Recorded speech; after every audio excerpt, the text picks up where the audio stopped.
we're not going to recognize 3 to 5 years from now the way we're running supply chains, big or small today, because these tools are they're spectacular.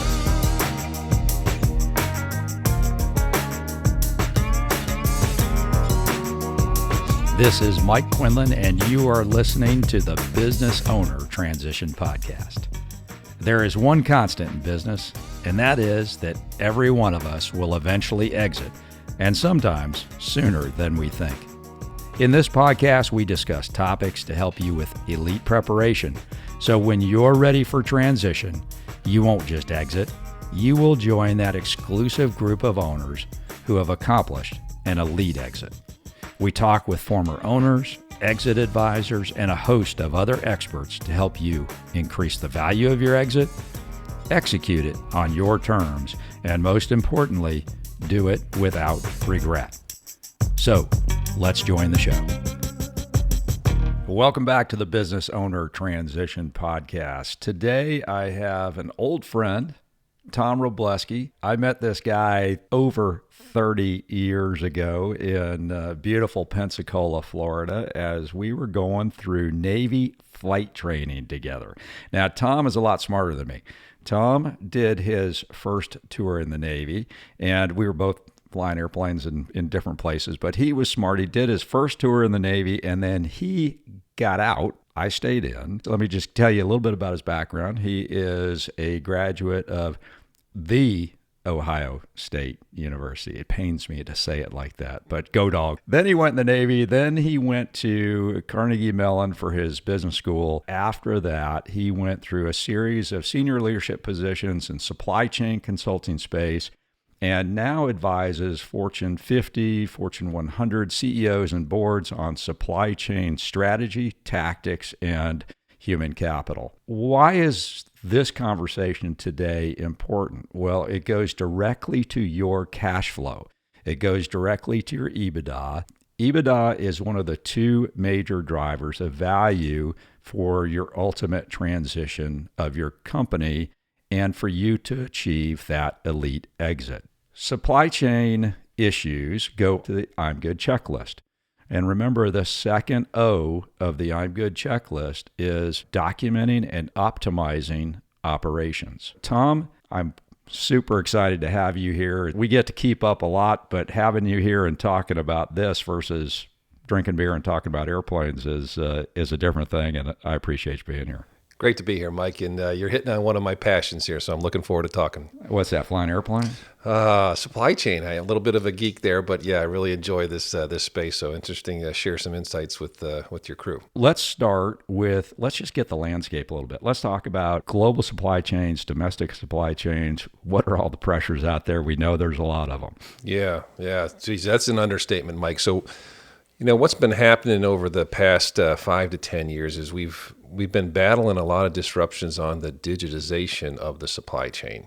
And really, how do companies handle the different types of tools that are out there to really help the optimization piece, and which drives to that EBITDA. The second thing is what's been happening on the pandemic side, which has really exacerbated a variety of different fronts in the supply chain, from different sourcing strategies to just not being able to get people to work, basically. And then thirdly, you look at what's happening from a macro political landscape right now and that disruption. It's just three amazing disruptions that are all just targeting the whole supply chain space. So it just really is driving a lot of needs for kind of two critical things, is agility and resiliency. Those have to be the mantra. And as I'm talking to my clients, if you're not bringing up agility and resiliency when we initial chat, then you're missing something. It's that important. It's kind of core to the way you're going to be able to manage that whole EBITDA line there from a supply chain perspective. I will tell you that logistics in terms of transportation is a massive problem right now for my clients. It's huge. It's huge. And transportation is being impacted. And I'll just call it truck drivers, if you will, or the whole trucking space specifically, is we can't find enough drivers. We can't find enough trucks. And that is really, it's even some of my clients, I ask them, why am I seeing you on so many different webinars and whatnot with trucking companies? And their answer is, I got to do so many things to find truck availability that I'm going to do whatever I can to, side up to them and help them, because I can't get trucks. I can't get containers. Not only can I not get them, they're so expensive. They've tripled in cost at least over the past few years because of what's happening. So there's a scarcity and there's just an elevation and inflation of that cost piece just on the trucking side is tremendous. So that's kind of one key issue. The other side is the scarcity of people. People are having a hard time finding them to get them into the actual roles.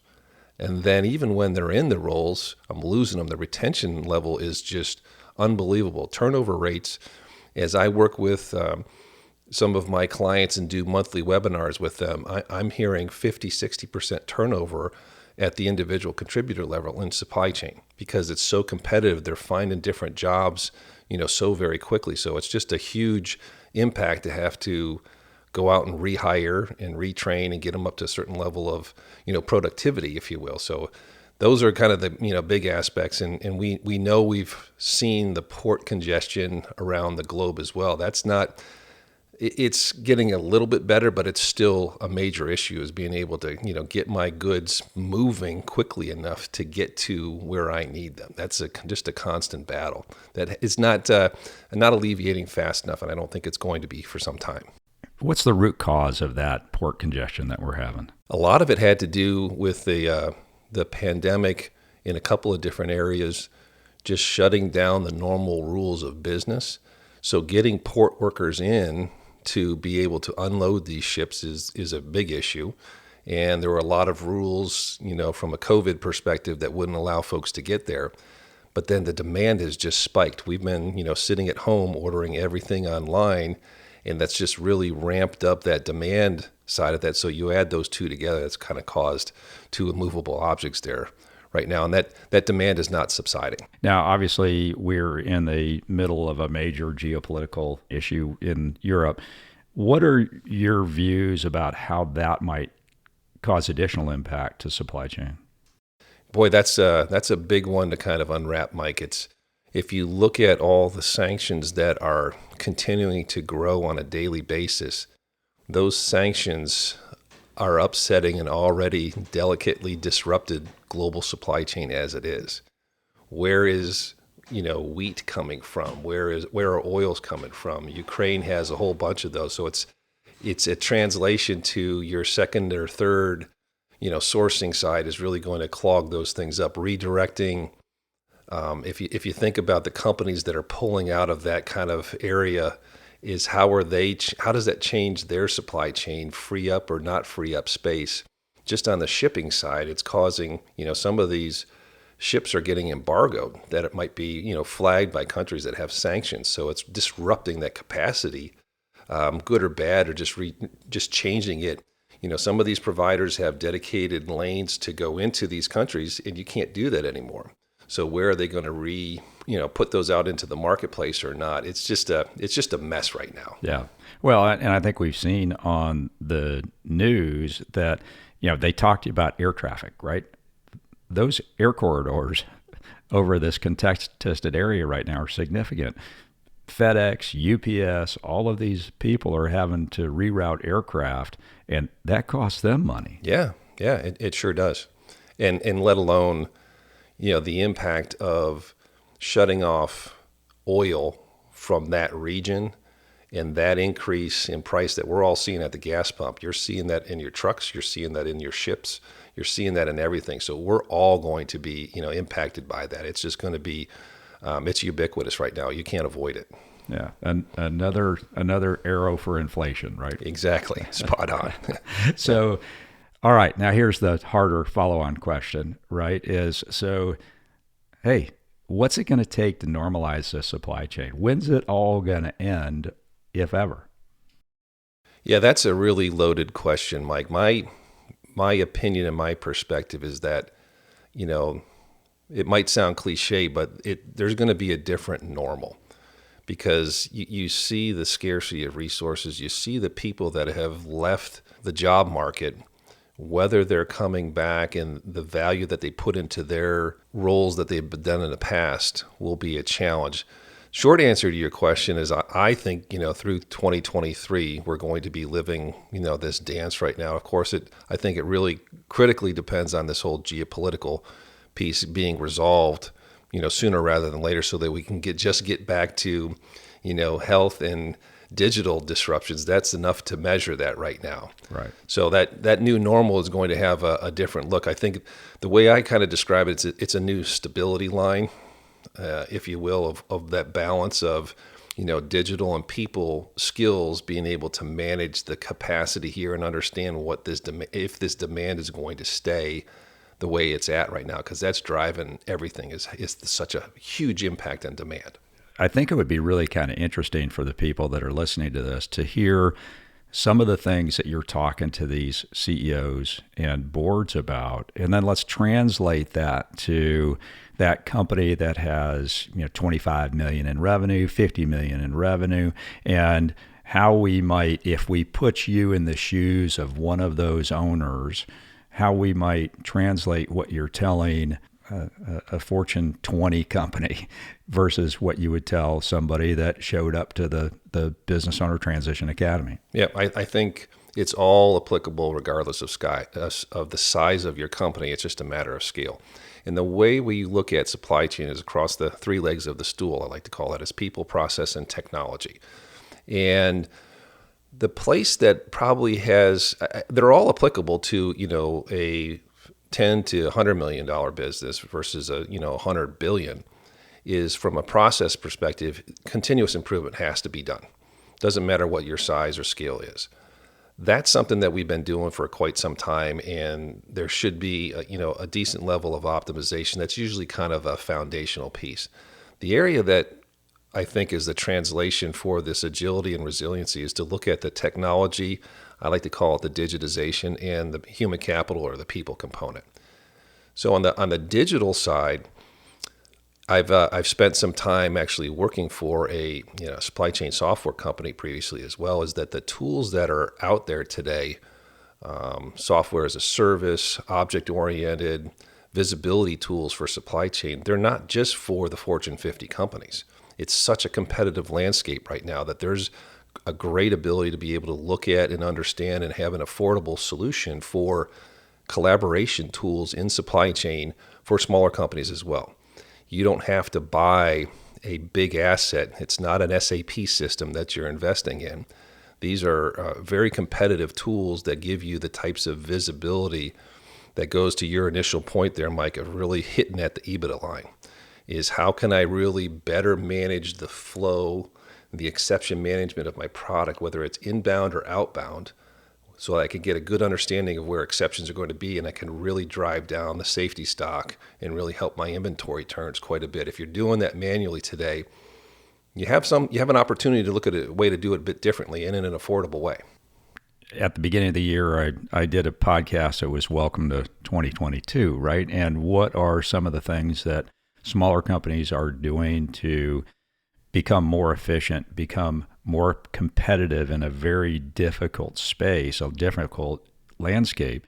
And it talked about optimizing software and new tools. So as we think about applying some of these tools that you're referencing to a smaller company, as I'm the owner and I'm looking at, all right, what's the ROI on this? Where am I going to pick up gains? Am I going to be able to reduce my human capital, the workforce that I have, or maybe on the other side of that, with the scarce resources of human capital out there, am I going to be able to fill holes that I am scrambling to put people on right now? Yeah, there's a couple of different places that these tools can help, and it obviously depends on your individual situation. I think the optimization, whether it's logistics or manufacturing or even just the procurement side, is really taking somewhat of the human element out of the decision making.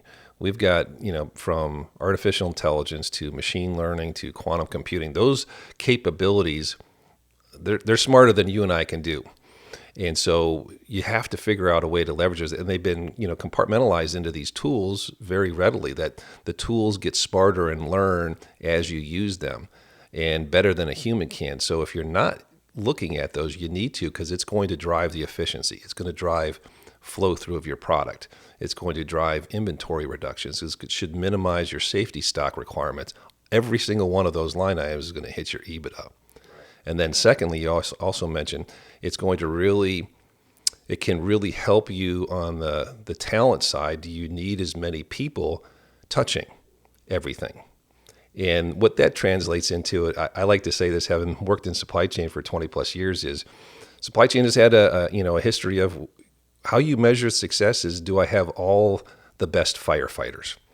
And that's a human being getting on a phone or getting on emails to track down, where is my stuff? Why is it not here? Why is my customer not satisfied? You don't need that many people, going into the future. These tools will give you the ability to see that, actually predict that, and suggest solutions to these exceptions before you could ever realize it. So as opposed to having to track things down, it's giving you, here's your alternative based on these kind of different solutions. So it's going to hit that EBITDA line, I think, fairly consistently. Based on what you just said, I look at a couple different areas. It reduces working capital requirements, right? Yep.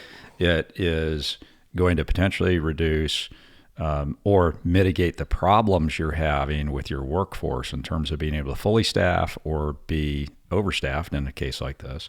And then also customer retention. So maybe what you could do is, let's do an example. Let's talk about a company that might be either having something made overseas or taking supply inputs from overseas. Let's talk about how we might gain better visibility and adaptability by using one of these tools. Yeah, that's a great way to look at it. So let's talk about, you make a widget, and you make it out of Vietnam. Today, you make a product there, you place an order for a certain product, it gets made in the plant, has to go on a truck to get to a port, to get onto a ship, to go across the Pacific, to come into Long Beach, get onto a truck to take it to a railhead to eventually get it to your final destination. And today I have no visibility to where I have to call and track that down.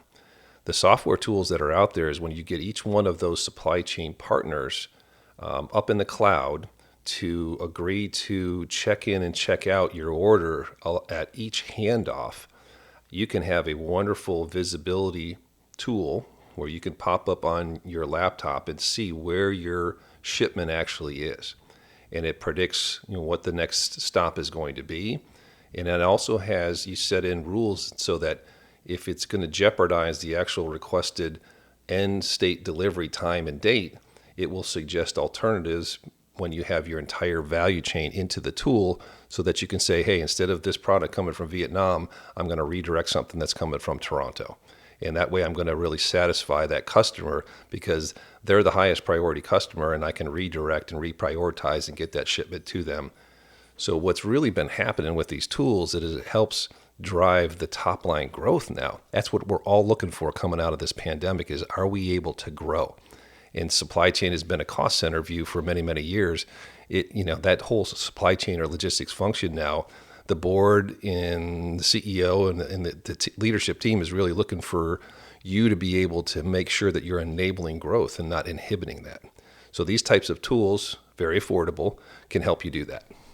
Yeah, so now you've just hit on another great place, right? I'm Good checklist is the I is for increasing cash flow, right, which we talk about in terms of EBITDA. The second piece that we talked about was optimizing processes, right, and documentation of operations. And now you're going to growth. A fully functioning, optimized supply chain leverages the growth piece of the business itself. Yep, absolutely. And maybe even just backing up to your optimizing the processes. The other thing that, regardless of how big your company is we are going to have more, it's a global world now, and managing the customs and cross-border paperwork trail can be quite a stall as well. If you can get your stuff quarantined for a long time if you don't have the right paperwork going along the way. The tools that I was just describing will digitally capture all those cross-border requirements so that you can move your goods from border to border to border. It stays with the actual shipment piece as well, as opposed to a physical piece of paper can get lost or whatnot. That's the way it's been done in the past. So there's kind of another way to really improve that process efficiency and really kind of getting into, optimizing the whole operations side. We talked earlier before the show started about human capital and chief supply chain officers and what their function is in big companies, the people that you're talking to every day.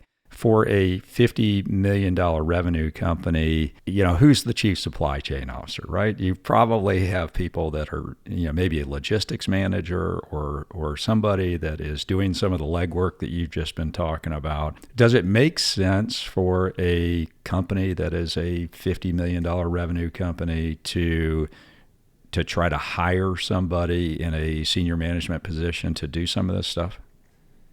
Boy, that's a great question. I think some of the critical dependencies to answer that is how critical is the logistics function to your business, depending on what you're making and what you're shipping. How big is your market that you're serving? And I think the way I would go in and look at a company that's of this size is, what kind of agility and resiliency do you have built into that supply chain today? Does that logistics manager have the ability to manage and reshape and see what the risks and strengths are of the strategy and structure you have today? In many cases, this is just my view, is I'll see logistics managers as firefighters. You need them, don't get me wrong. They're really, really important. But if you really want to optimize the movement of your product, do you have the right kind of foresight to build in that agility, whether it's in resiliency, whether it's diversifying your supplier base so that you can handle these disruptions? Can you look at how to apply some of these leading edge innovative software tools that are very affordable to your environment, whether it's making or moving things? And then can you, if you have the ability to minimize the firefighting capabilities of that logistics manager, what value-added activity are they getting out there to get ahead of, to better optimize the processes or the tools to really hit that EBITDA line, so that you make sure that you're efficiently lowering the cost as much as possible and really making sure that the availability is there as well. So the logistics manager function, for lack of a better term, I've used this all the time. Box kickers, they have a purpose, but they'll have less of a purpose as we are automating everything, whether it's in the warehouse, it's in the planning function, it's on the shop floor itself. So the more that we optimize, let's figure out ways to not just reward if you've got the best firefighters on there. Do you have the best planners and innovators that are thinking of ways to hit all those levers of people, process, and technology? Because it all comes back to EBITDA. That's what we're all driving towards.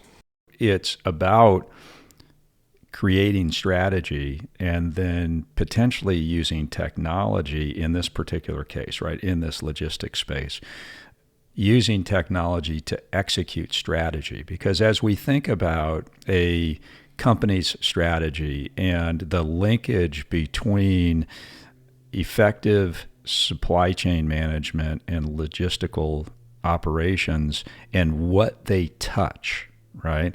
They directly touch customer retention, right?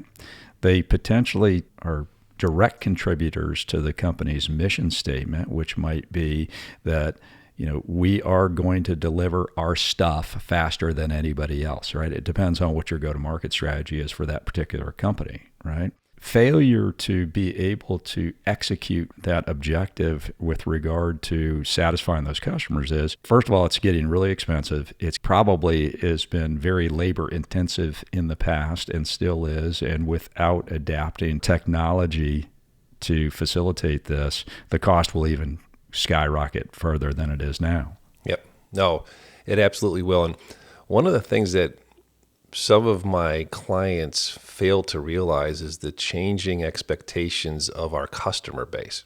When you think about segmenting your customers and you look at where the buying power is moved from, boomers to Gen X, et cetera, and as you move on down and as this millennial generation is increasing in their buying power, their expectations on customer service is like that. It's got to be here. And the moment you miss that customer expectation, they're all over social media talking about your company. It's awful. And as we're, digital commerce and e-commerce is just growing like wildfire today, is we as as makers of things, have to be very sensitive to whether our supply chain is hitting that demand expectation and customer service expectation of that demographic, because their buying power is getting bigger every single day. So, the luxury we had in the past, because we didn't have visibility tools, is that my product would show up within a couple of, 3 days and you wouldn't complain. If it's not showing up at 10 o'clock on Tuesday, like they said, we're all getting upset. Right. So that's all the supply chain issue. So that's the top line piece that people aren't realizing, is that you're really, if you're not doing it right and meeting those expectations, you're inhibiting that top line growth. I'm going to put you in the shoes of that owner, right? And you've already talked about, one of the things that you would do is look at your technology.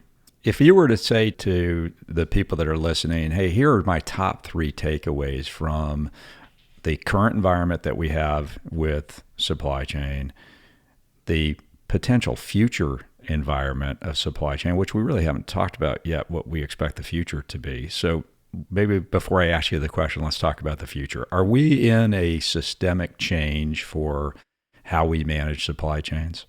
I really do. I think this, out of those 3 kind of big drivers of disruption, the pandemic, the digitization, and the geopolitical environment, this has really caused the owners of these supply chains to realize that resiliency and agility must be built into how you are managing and delivering your product. It hasn't been a cornerstone in the past. So I think that there will be hopefully some more stability coming into the whole global logistics space. My gut, I don't have a crystal ball, but I think it's going to be prevalent through 2023. It's going to depend on what's happening in the geopolitical space and how that happens.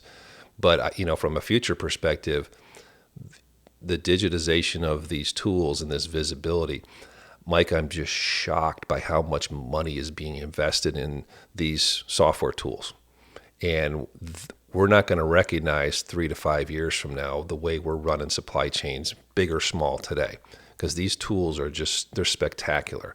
And the amount of innovation that's coming out of these tools is going to really impact that agility and resiliency. So I think it's going to be a good offset to these challenges that we have. Today, scarcity of the resources is a huge issue.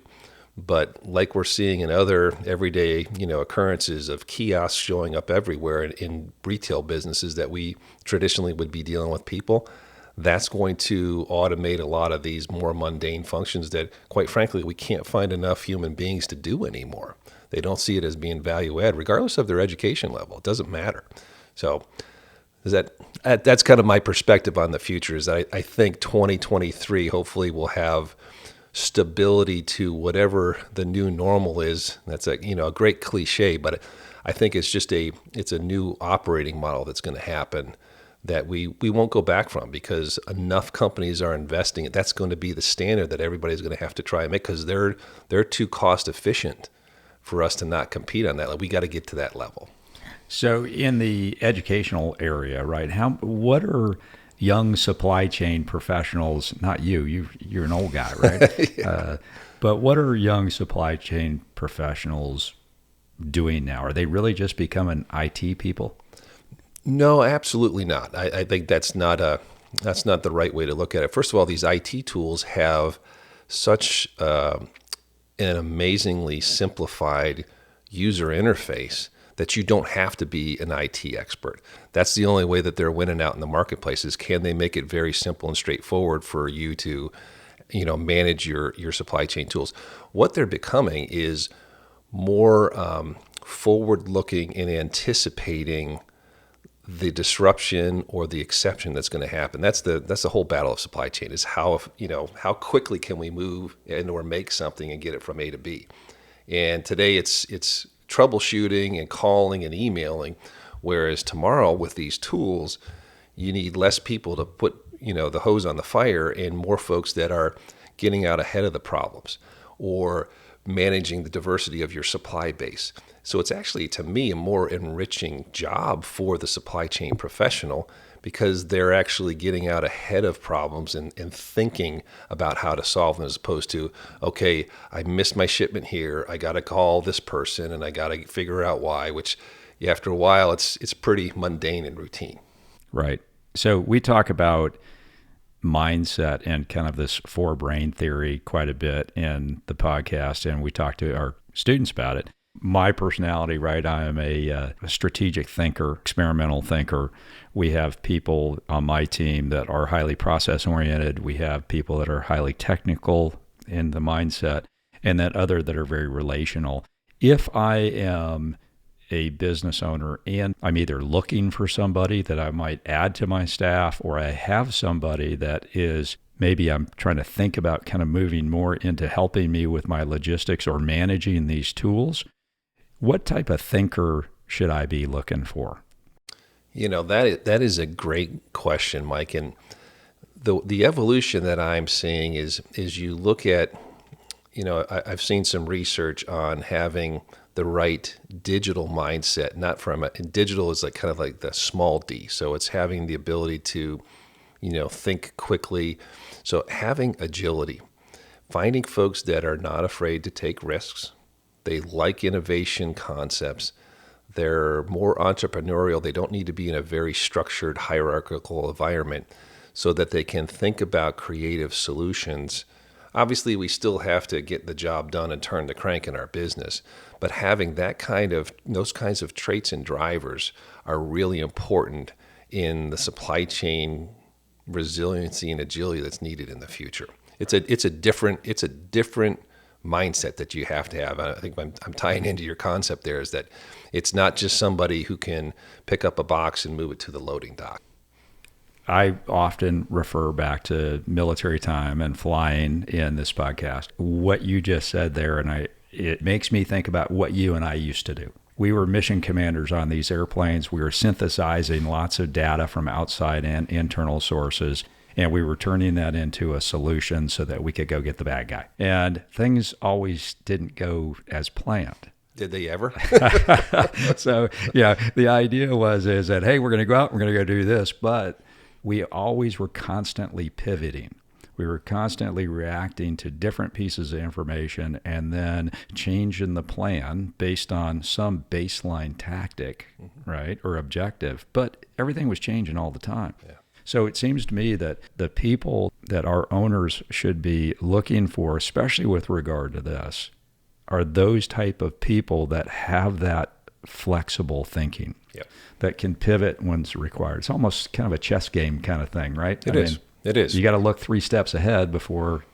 Yeah, absolutely, Case. And I think, and it's not to be derogatory towards, for instance, that logistics manager role that you described. A lot of our clients are actually changing the title because we want to incent the right person so that they know when they're coming in the organization, they're not just a logistics manager. There's an innovation component to that. There is a planning, there's a forecasting, there's a, like you say, it's looking 3 steps down the road kind of mindset. Not that they're not doing that today, but their capacity to manage that information with these digital tools is exponential. It really is. So I just see a lot of my clients are looking for the folks that want to eagerly embrace the new tools right from the get-go, as opposed to I've only known this way to do it in the past.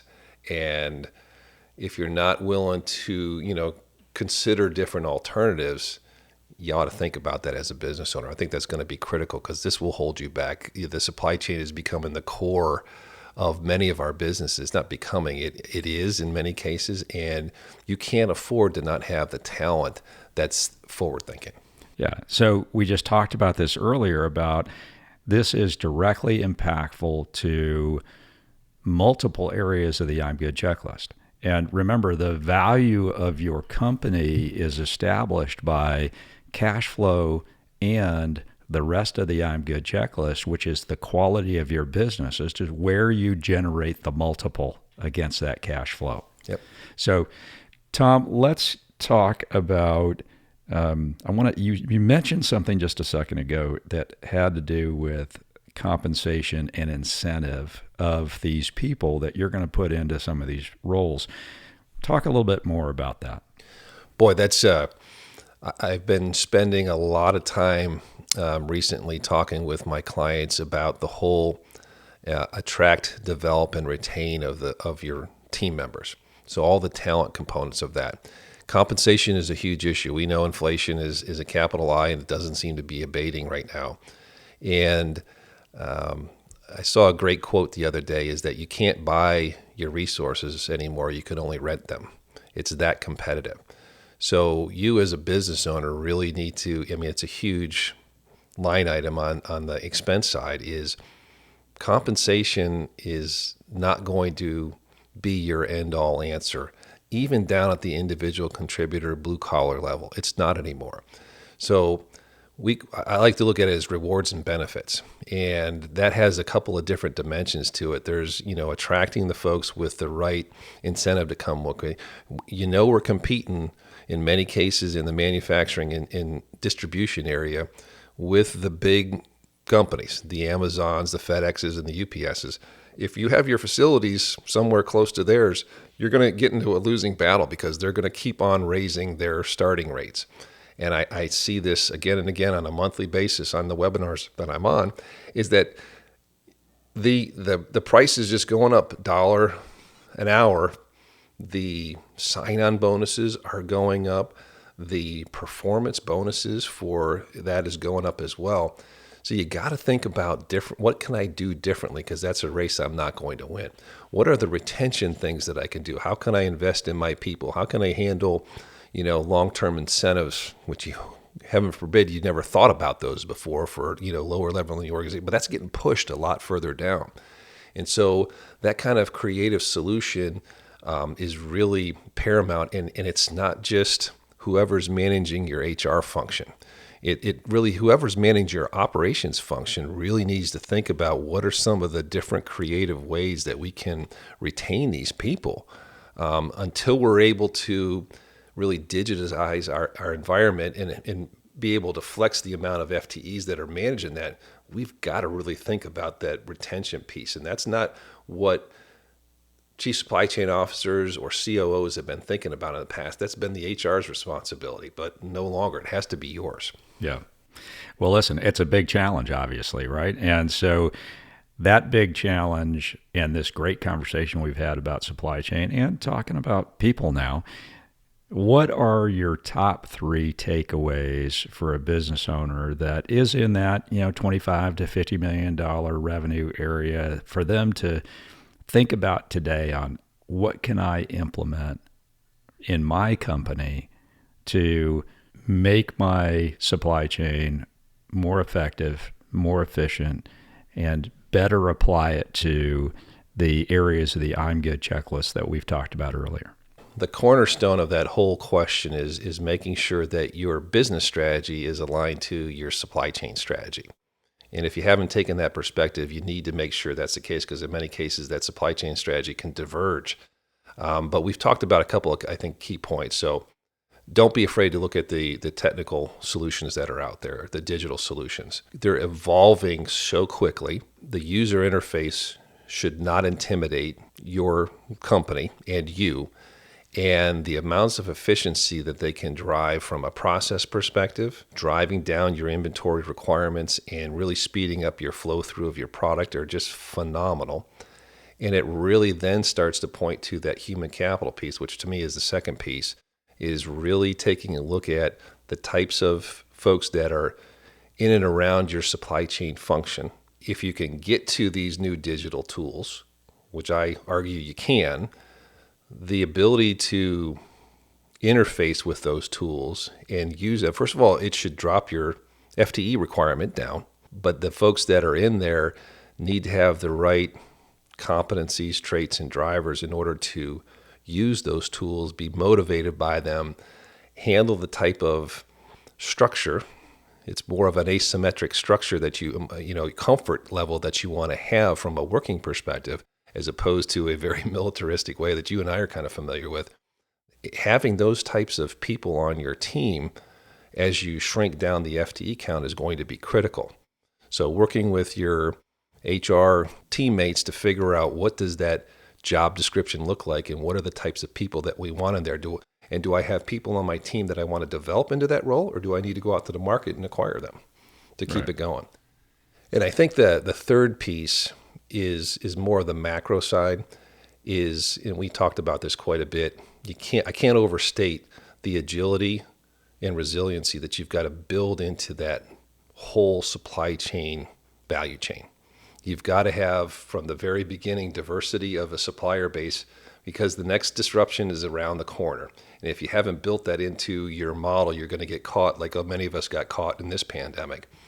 And really making sure you have that flexibility in all the critical failure points that you see, whether it's the logistics partners you have that are moving your product, investing time and energy in those relationships and making sure you have the right backup plans, all the way down to that customer interface at the very end, regardless of whether it's an individual direct-to-consumer or traditional warehouse delivered, is making sure you're staying close and understanding the types of digital tools and digital interfaces you can have with them so that this visibility is being optimized as much as possible.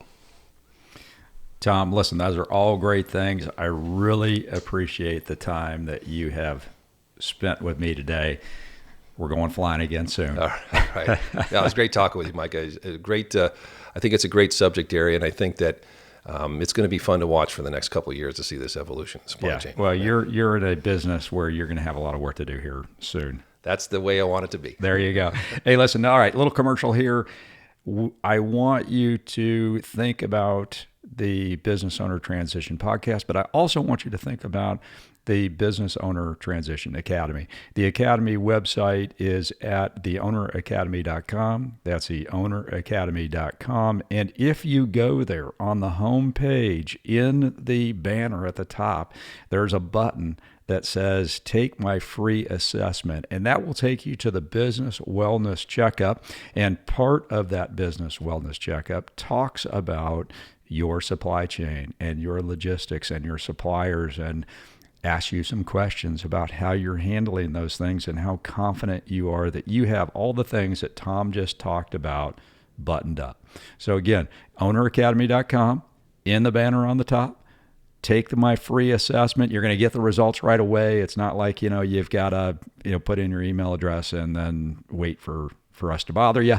So go ahead and take that, see if it helps you out. You can always call us in the contact information that's on there. Continue to listen to the podcast, subscribe it, like it, all that stuff. Make sure that you listen to us, and we've got some really cool stuff coming up. We're going to talk about business. We're going to talk about flying a little bit. We're going to talk about, maybe some other fun stuff that you don't even think that's important. So, anyway, we'll see you next time on the Business Owner Transition Podcast.